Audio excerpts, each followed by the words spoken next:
So I did forget to mention, I think, in the previous video that of course you have out here a shielding that prevents any of the radioactive material from getting out. Remember, you have the fission fragments that are going into the coolant to make the coolant hotter, and it's the speed of the fission fragments that is transferred into heat in the coolant. But the fission fragments themselves are radioactive. So all of this in here is radioactive, and in here. Okay. Outside that, it's not radioactive.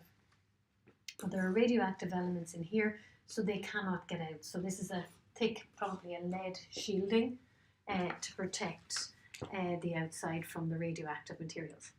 Okay, so now, basically, the issues with nuclear fission. And one main one is the fact that radioactive waste is produced, okay? And the radioactive waste is very, very hard. It remains radioactive for thousands of years.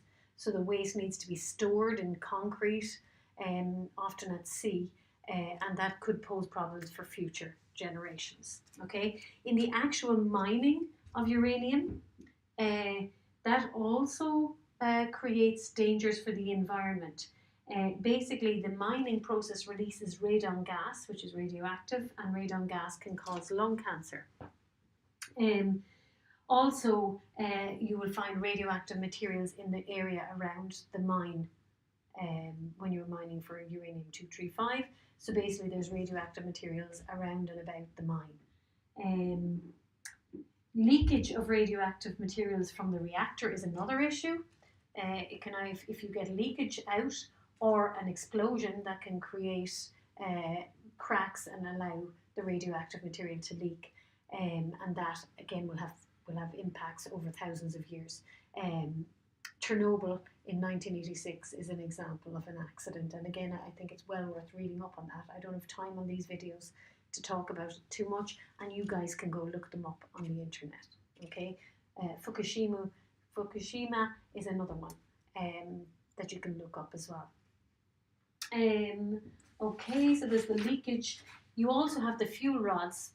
When they run out of the uranium-235, they need to be cooled down and transported to a reprocessing plant, where I think they can get reused, or part of them can be reused, but you need to remove the fission fragments, the products of fission, from the rods, and again they are radioactive, and they need to be removed from the uranium, and again the radioactive waste and the storage of the waste is an issue.